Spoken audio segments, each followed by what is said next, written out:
A good horror game is something special. It is able not just to challenge us with its gameplay or tell a good story, but to scare us, to haunt our dreams and idle thoughts, even to make us question our own perceptions of reality.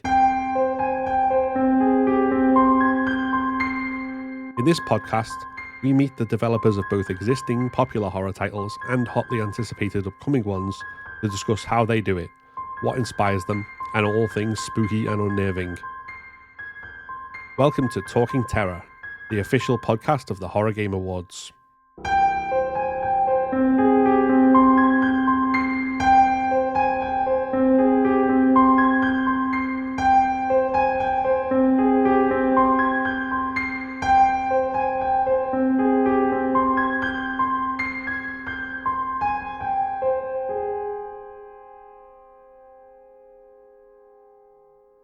Hello, and welcome to Talking Terror, the official podcast of the Horror Game Awards.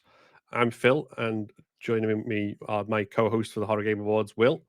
And we Hello. are today privileged to be talking to James and Nathan from Malformation Games, who are working on a very exciting upcoming project called Ground Zero. So, hi guys, welcome in.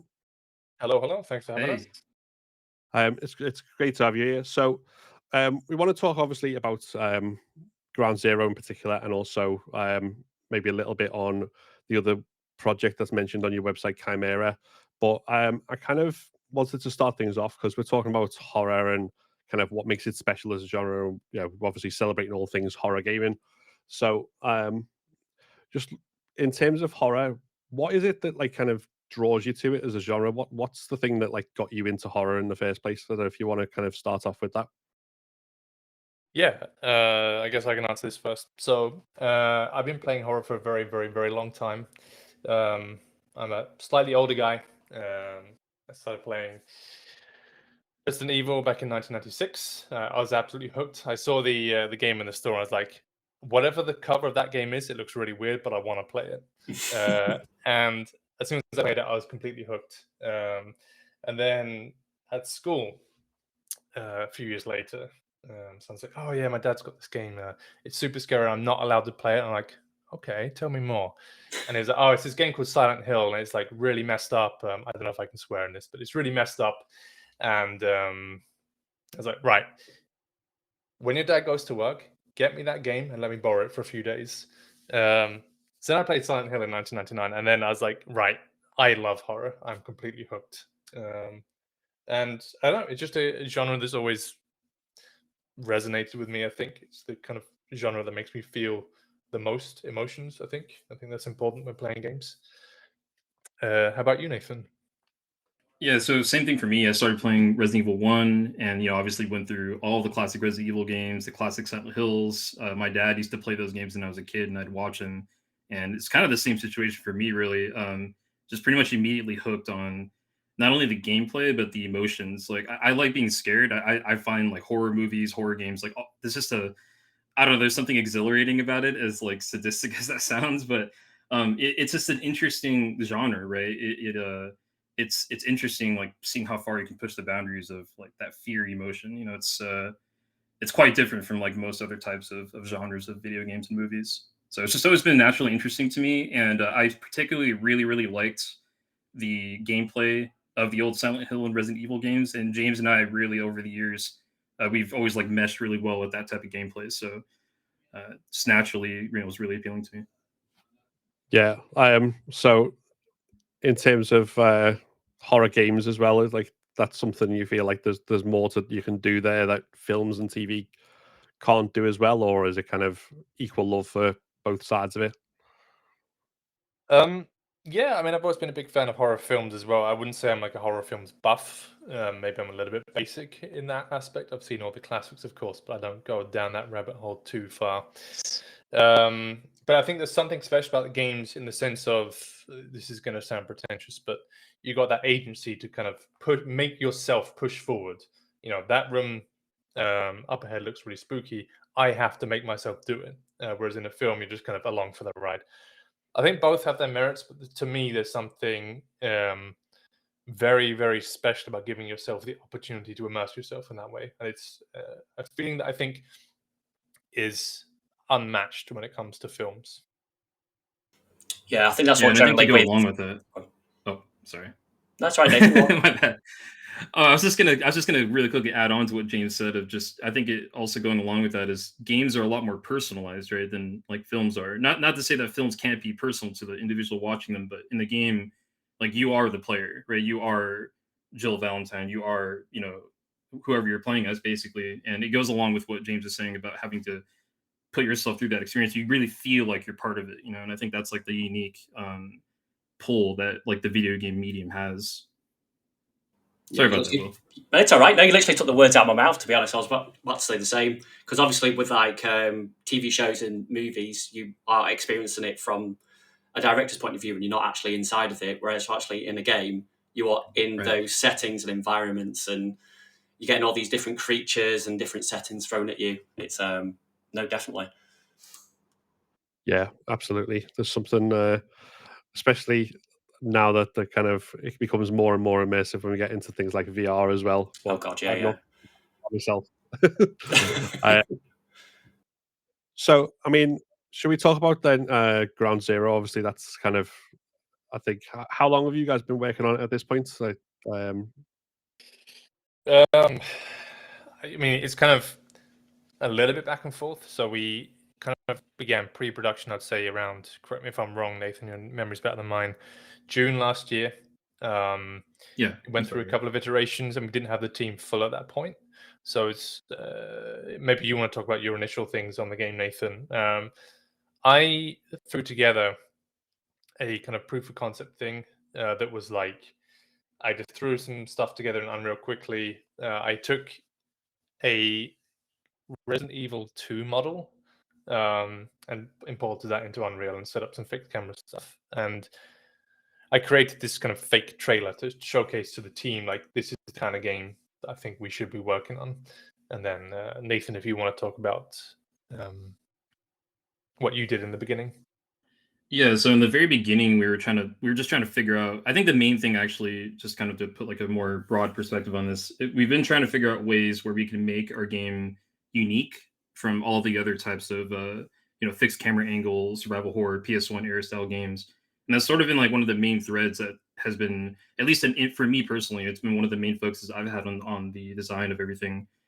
And from the very beginning, we were just trying to think of like what's like a unique venue, right, that hasn't really been done, and that's kind of why we settled on the whole like Korea and trying to find places that haven't really been done. And so in the very beginning, if I recall correctly, it's a little bit blurred for me as well. It was mainly just me trying to just kind of make like some basic like geometry, like just I'm a level designer of the project, so just doing a lot of like messing with layouts and blocking out stuff. And I'm sure we have it somewhere still, but there's like a map basically where it's just a big landscape, and it's what's eventually turned into the stuff that you guys can currently see now in like the media that's out. So a lot of just like iterating and going back and forth and talking, like, is this, the direction where we still feel like it evokes that original classic survival horror feeling, but is it unique, and just, all of that back and forth. And now we've ended up here. Yeah. So long story short, it's kind of, it depends how you count it, but I think about a year. yeah. So, obviously, an awful lot of time in terms of labor of love. I mean, we can see that in a lot of like the footage and screenshots. There's been an awful lot of work going into it. But before we kind of get into the nitty gritty of the other stuff, for the benefits of the audience, do you want to kind of talk about what it's about, like the story of the game, and obviously without whatever spoilers, depending on how much or how little you want to reveal at this stage, but kind of the general overview? Yeah, I can give broad strokes. So it's a post-apocalyptic story set in the near future. It's set in South Korea after a meteor hits it and kind of wipes out the entire country, kicks up this dust cloud, and there's electrical storms and toxic air. So it's essentially the entire country becomes uninhabitable and inaccessible from the outside. And no one can enter, no one can exit. And governments of the world get together and decide, like, what are we going to do? This country's help, we can't get in. And every now and then they pick up these kind of miscellaneous snippets of radio calls for help, talking about kind of animal attacks and other strange things. And after 2 months, they're like, right, the air is more or less probably breathable now.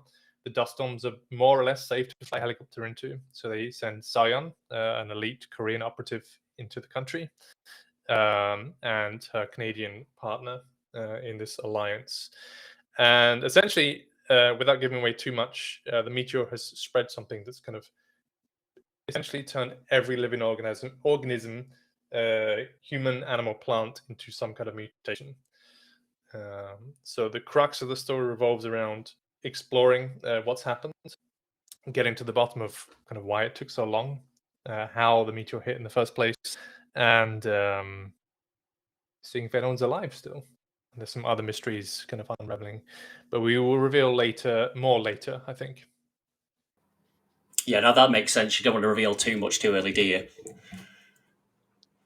So no, it's That, and we still have to refine a bunch of the stories. Of course, yeah, you need to finalize everything, don't you? So yeah, so in regards to where you came up with your story, did you have any like key inspirations to how your story came to be? Nathan, again, your memory's better than mine. So we were talking about a bunch of stuff before, and I remember I had a conversation in a cafe with my partner about the story. But do you remember how we assembled it all together?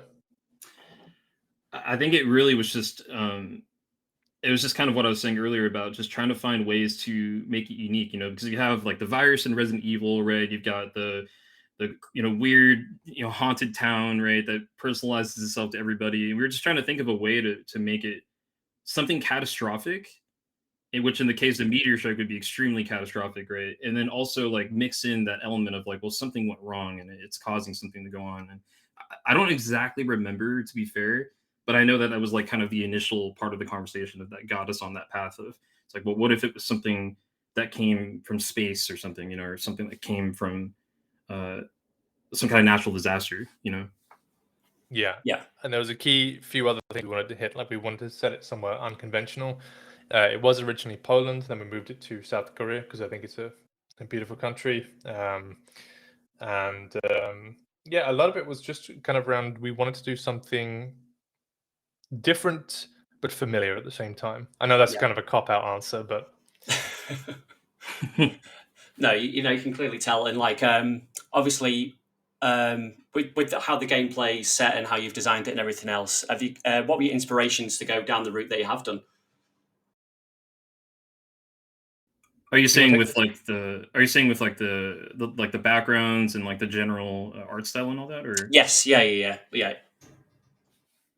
So the village area that has been shown, I think there's some videos on ROE about it, and also I think James has shown several pictures of it on the Twitter. Mhm. That's actually based on a real place. It's the Gamshin Culture Village, which is a pretty hot tourist spot in South Korea, in Busan.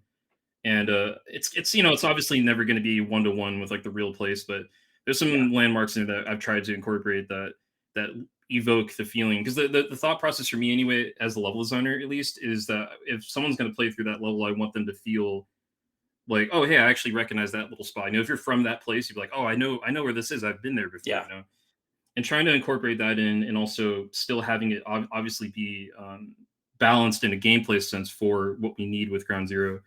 I think the main thing, I'm kind of expanding a little bit on the question here, but I think one of the main things that I've taken into the design process of like the visual aspect of the maps is colors. yeah, James and I have talked a lot about that internally. Like I personally just am a really big fan of vibrant colors. And so in a lot of the footage that you're able to see now, you'll notice there's a lot of buildings that are just, I mean, it's obviously all work in progress, but there's a lot of very bold colors. There's like yellow buildings, green buildings, purple buildings, red buildings. And I just really like that feeling, that vibrancy that comes out of it. And it actually so happens to work out that the real Gamshin Culture Village, if you look it up, it's actually extremely colorful. It's beautiful. There's like blue roofs, blue buildings. It's just a really amazing place. And so it kind of just, it sort of just played into my hand because that's sort of what I like already as it is. And I was like, yeah. this is like the perfect spot to do it. And then we talked about it, and we were like, we want to have some kind of coastal village. Like, where do we want to do it? And it's like, let's use this spot. And we both were just like, yep, that's the place. Yeah. Um, and then from a kind of broader art direction point, all our models and 3D assets are, so for further context, it's a pre-rendered fixed camera game. So all our backgrounds are 2D and rendered offline, and then our enemies and characters are 3D. So we're using Unreal Engine 5, but we're not using really many features at all from it. Yeah. So everything is hand painted. All our textures are hand painted by a very talented artist called Chris and another one called Victor. And we're trying to evoke that kind of classic PS1 style. There's kind of two. I don't want to go on too long, but No, go for it. there's kind of a very big PS1 style aesthetic going on right now, and we're trying to differentiate ourselves a little bit in that we're trying to look a little bit like a lost 90s AAA game. So that's our goal, to look like something that perhaps never came out in the 90s and just resurfaced now. So we're trying our best to kind of make it look as much like the old Capcom titles as we can. Yeah, that's pretty much it. And we're quite strict with kind of polygon budgets, texture sizes, and that kind of stuff. Yeah. No, that's cool. So, in regards to obviously, because you guys are working from quite a small studio, how have you managed to tackle like the music and sound design side? Have you brought someone on in your team that's like specialised in that area, or are you learning as you go, as you develop it? Yeah, so the music is a little bit sparse at the moment, but we are working with some very talented people. The problem is they're so talented that they're in high demand. So we haven't got to work with them as much as we'd like to yet. But sound design, that's something that I'm doing myself and I'm terrible at. So I'd like to kind of spend some more time on that and bring someone in. But music-wise, I think we're sorted. But I would like to explore a few more kind of, what do you call it, Nathan? Like mood options? Yeah, just like trying to set the tone, the getting like the auto, the what do you call it? Like the motif, I suppose, for like the sound design for the game. Yeah. Yeah, because it's more than just like obviously the kind of, I don't know, the sounds of monsters or whatever. It's the thing. I think the things I always remember from classic survival horror is the sounds when there's no monsters around, like the kind of eerie emptiness of the places and stuff, or obviously the iconic soundtrack music to certain areas. Like again, I'm thinking back to Resident Evil, which I think is kind of a memory from childhood. We all share there as far as that goes. So yeah, like it'll be very interesting to see, because I mean, even with the kind of what we've seen in screenshots and images, like it looks like the kind of there's an air of something you can hear, like that's kind of menace in the air and stuff like that. So like it'll be, I think, very good to see kind of what comes out of it. I'm particularly interested to hear what kind of noises your mutations make. Yeah, that's something that's going to require some serious thought for sound design, especially some of the monsters that we haven't shown yet. Because what does the sound of something that's made of multiple different things sound like, right? That's quite a tricky question. And that's why we haven't really shown too much, either music-wise or sound-wise, because I think it might detract a little bit if I just show, oh, well, here's some stuff and it's kind of got temporary sounds. But, I really want to get it right before we properly show that Of off. course.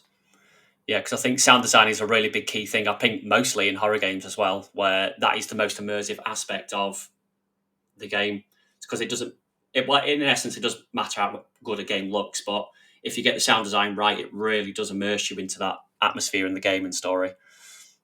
Yeah, For absolutely. sure. Yeah. I mean, just imagine Silent Hill. It's like Silent Hill 2 is like everybody's favorite psychological horror game, right? Imagine that without the music and the sounds. Exactly. It wouldn't even be anywhere near the same type of experience. Yeah, and definitely, So I totally agree.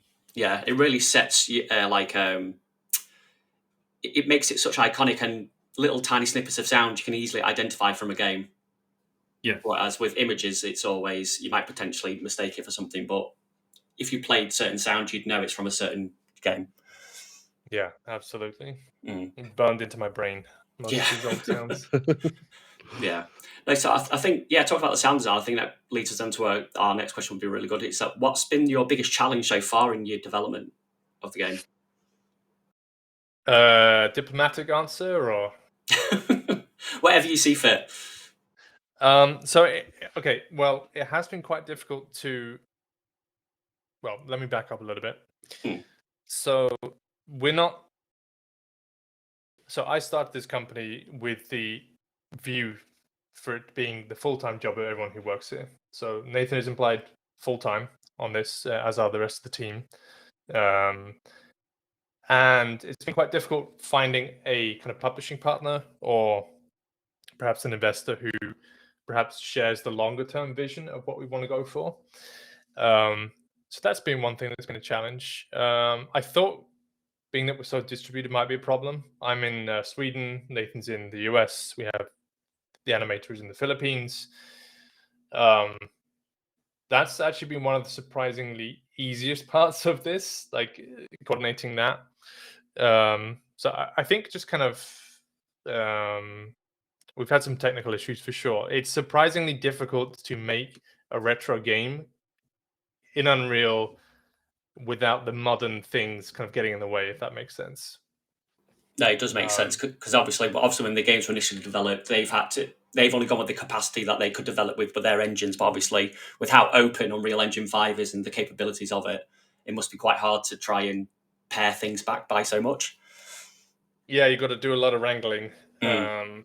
So we still actively work on the pre-render system, for example, and that's technically quite challenging. Yeah. So I would say finding a long-term partner for the project and some of the technical issues have been quite difficult. Did you want to add anything, Nathan? No, I think that's about the same answer I'd give, honestly. It's just it's a fun. It's tough, but it's fun trying to find a way to take a new engine and make it look like an old game, from 30 years ago. Yeah. So it's been a really fun little challenge. Yeah. Well, I mean that kind of was the other aspect we're going to ask about. It's like what's the most fun part of this process?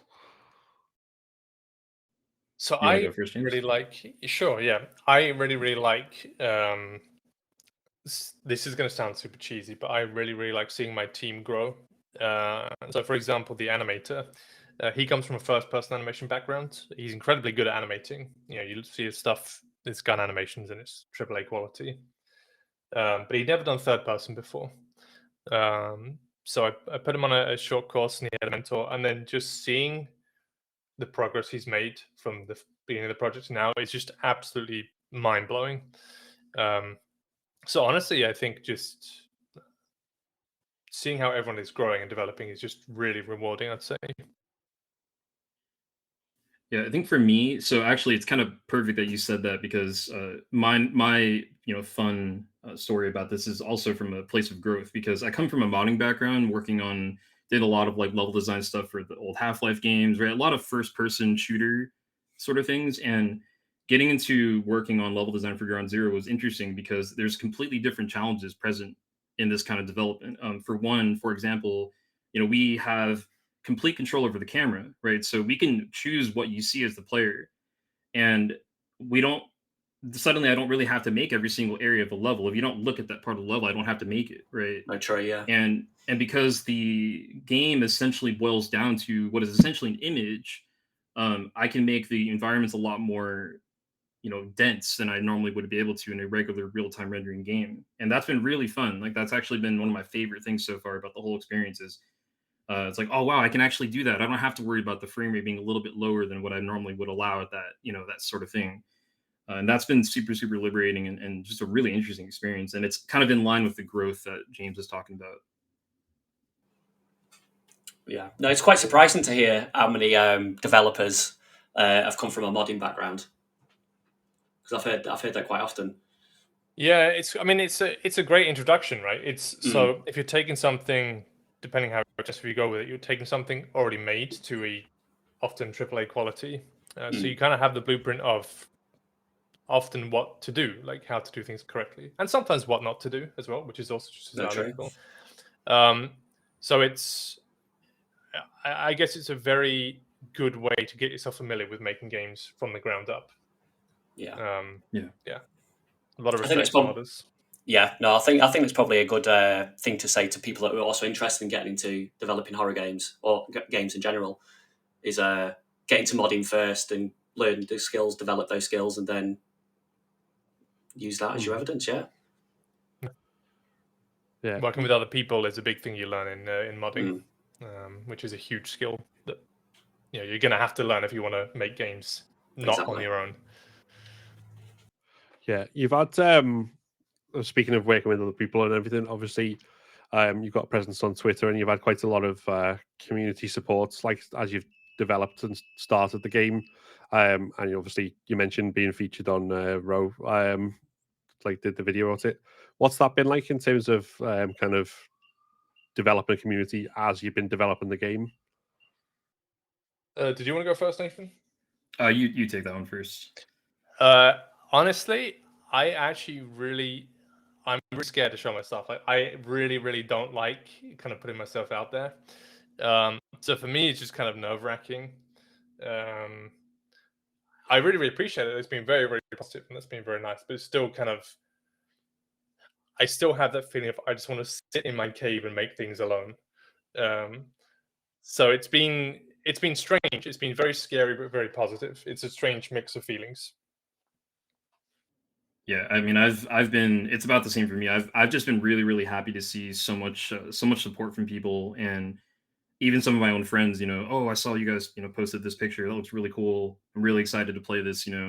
Some of my friends that are streamers, they're like, oh, when this comes out, I'm definitely going to stream that. It looks really good, and it's really motivating, right, to see so much outpouring support. Because another thing I think that, at least for me personally, I'm just speaking for myself here. It's a little bit scary, right? Because like it's not very common, like this type of a game, this type of visual. I mean, sure, there's a lot of I mean, there's a little bit of like a niche appeal, I suppose, for like the fixed camera angle games. We've seen several come out over the years, and it's great. It's awesome seeing that that medium that we love so much as kids, like still kind of relevant today. But in the grand scheme of things, within the industry as a whole, it's very, very like niche, and it's, at least for me personally, it's a little bit nerve wracking of like, are people actually going to like this, and then seeing all that support and seeing the video on Row and stuff like that. It's really, really it's enlightening, and it's really motivating, honestly. Yeah, and I think, like you say, it is like certainly in like the AAA space, the kind of not just particularly fixed camera, but like I think horror in general for a while had quite a paring back, and it wasn't quite as prominent. That does seem to be changing, thankfully. But yeah, I think people can tell when that sort of stuff is like comes from a genuine place of passion and genuinely Definitely. supporting that kind of game. And I think certainly from our point of view, and I know from a lot of people who think the same as us and people we interact with, it's definitely welcome and warming to see the people who want to make the kind of survival horror games that we grew up with, and bring more of them into like that's definitely a positive in my view. Yeah, I think the industry is kind of slowly coming around to the merits of horror, like you said. Just this year we had RE4 remake, we got Silent Hill 2 remake, maybe question mark. Yeah. Dead Space, a whole bunch of other games coming out. It seems like finally we're going to get back to perhaps not the golden era, but something close to it. I think it's just weird to see all the different horror game IPs all bunched up together when you see them in 1 year released.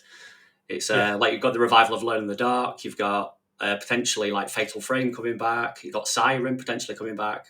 It's just so interesting now to see the games that we grew up on that's inspired us coming out again to inspire the next generation of developers and such. Yeah, you could have told me that it was 20 years ago. If I know, exactly. if I was in a coma and I woke up and someone said, oh well, Resident Evil's coming out, and then Silent Hill as well, and Dead Space. Oh right, I guess it's still 2003 then. Nope, you've been asleep for 20 years. Yeah. Yeah. And you guys have obviously got another kind of game listed as well, called Chimera. Is this something that you're already working on, or is this kind of just a concept at the moment? So Chimera was the first project that we ever did. So I founded the company in 2020, and I guess I can talk a little bit about it.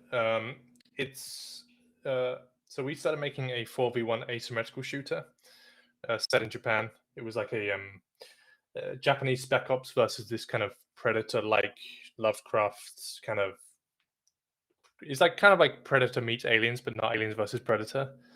And we built like a prototype, and it was pretty fun to play. And we quickly realized that this is a massive project, and B, probably a little bit too complicated for a fledgling team. So we shopped around a little bit for publishers and investors, and they all told us the same thing, that asymmetrical is a difficult sell in multiplayer, and they pointed to Evolve and things like that. Whereas I point to DBD, which is slightly more relevant to, so we shelved that. We want to get back to it at some point, but we'd probably have to do that publisher list, which means we'd have to have a bigger team, I think, first. But it definitely is horror themed. It's kind of a spooky game. Did you want to talk about it, Nathan? No, there's not really much else I was going to add, actually. That sums it up pretty well. It was a spooky multiplayer game. We canned it, or rather, we put it on the back burner. Yeah, no, that's fair, and I can understand how difficult that would be without a publisher, because it feels like something multiplayer with all the server requirements and stuff would be a lot harder to do to self-publish than an offline game. Although there do seem to be more and more asymmetrical games these days, so you were clearly onto something. Yes, definitely. It would have been nice if they thought we were also onto something, because I am very fond of Chimera, but it is what it is. That's the games industry for you. Yeah. So, I mean, there's a couple more questions we're asking, kind of general terms, talking about horror games and this year and stuff. But before we do it, is there anything else kind of we've not really touched on, or anything else you want to mention about Ground Zero in particular and that area? In terms of kind of where we want to go with it, I think we have a couple of options. I don't really want to commit to anything, but we're evaluating a couple of options. We are looking for a publisher, but we're also exploring options outside of that. And whether that means, crowdfunding or a demo or something like that remains to be seen. But it's something we're thinking about. I don't know what else I should add. Can you think of anything that we might have missed, Nathan? Not off the top of my head. Yeah, no, I don't think so right now. Yeah, I think we're okay for now. Oh, okay. Well, I think the big one, obviously, we are in September now. We're coming towards the end of the year, and December we'll be having the Horror Game Awards. So, just kind of from your perspective, have you had a chance to play much of what's come out this year? You want to take this, Nathan? I'm sorry, could you repeat the last part of the question? You're asking if you had a chance to, what was that? To play much that's come out this year in terms of horror games. Oh, gotcha. Not too much. I've been really busy. I did get a chance to play through Resident Evil 4 Remake. Loved it. And yeah, I've just been really busy. I haven't had too much time to play very much games. Just been working mainly on this project, actually, and doing other stuff outside. Yeah, and myself, I actually work full-time job, and then I do Ground Zero afterwards. Yeah. So I don't have much time for playing games. That being said, I have sunk 125 hours into RE4. And then before that, I think you could call it a horror game. There are some horror sections. I played a lot of hours of Treypank 2, which was a fantastic FPS indie game that came out a couple of months ago. Apart from that, no, I've been I'm a fake gamer and a fake game developer. These days, I don't really play that many games, unfortunately. At work, we do kind of look at games like analytically. So I'm seeing games, but I'm not playing them, if that makes sense. Okay, so if we were to ask you what your picks might be for the horror game of the year, then you might have to kind of abstain on that one.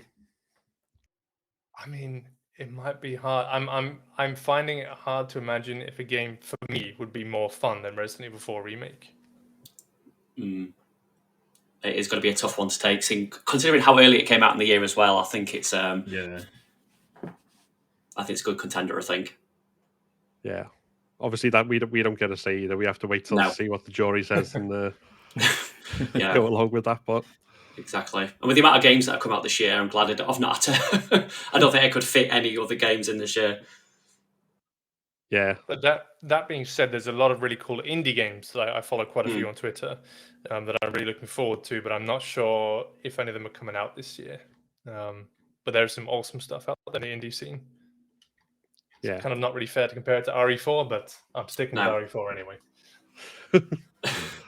Fair enough. Stick to your guns. That's all good.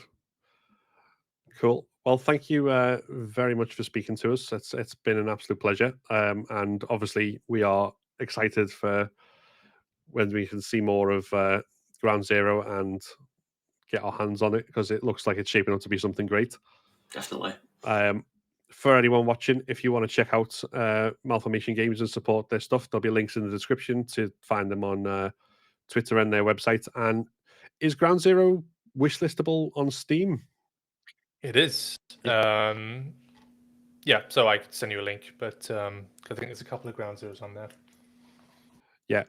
So make sure if this sounds like right up your street, do support the developers. Make sure you add a wish list on Steam as well.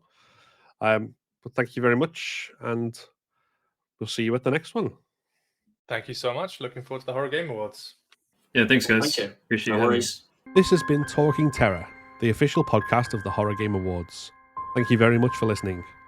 Check out the links in the description for more info on where to follow our guests in order to support them and keep up to date with their work. The Horror Game Awards will be airing live on YouTube on Saturday 16th of December. Make sure you're subscribed to the channel to avoid missing out on what promises to be a very exciting night of awards and game reveals, as well as future episodes of this podcast and other content. Thanks again for joining us, and we hope to see you next time.